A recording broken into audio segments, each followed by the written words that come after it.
In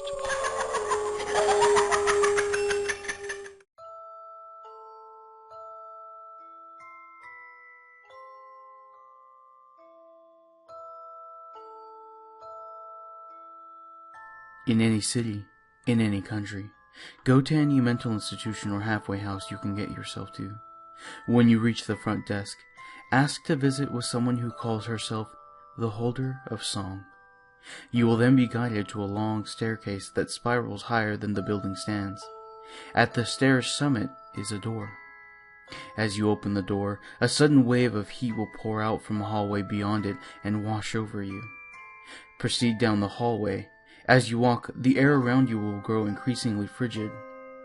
When you feel as though you are encased in ice, you must stand perfectly still, remain silent, and listen. If after a few seconds pass, you hear a baby crying, turn and run. No harm will befall you, but the infant's cry will follow you wherever you go. If you hear it for the rest of your life, count yourself lucky. If and when it stops, your firstborn child will die. If you do not hear a baby's cry, wait for the hallway to grow warm once more, and then proceed to the door at its end. Enter. The room beyond will be awash in green light. At its center will be an old woman turning the handle of a silent music box.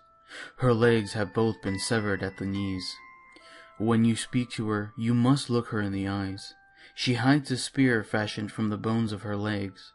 Break eye contact, and she will impale you with it, and leave you to bleed to death in seemingly unending agony.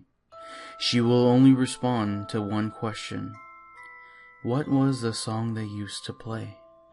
The old woman will begin to sing in a language not of this world. Her melody will be the most beautiful one you have ever heard, bringing peace and serenity to your mind, body, and soul.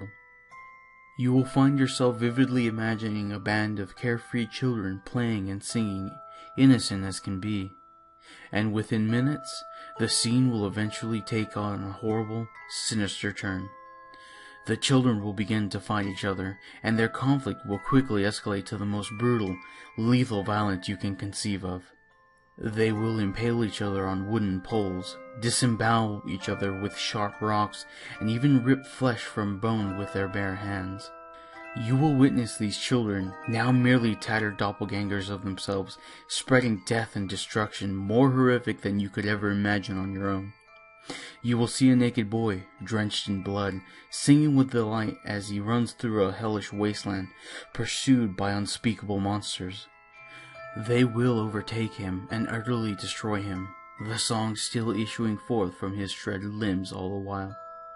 Yet, inexplicably, you will remain calm and peaceful as you watch this unspeakable brutality. When these horrific visions end, an intense pain will stab you at your chest. Your heart will feel like it is about to explode. Do not let the agony break your focus, and do not break eye contact with the old woman, lest you invite a fate so horrible that an exploding heart seems lovely by comparison. If you remain steadfast in your gaze, the pain will eventually cease. The woman will stand up, though with your eyes still focused on her, you will not know how, and place the music box in your hands. The music box is object 6 of 538. When its song plays again, they will all come together.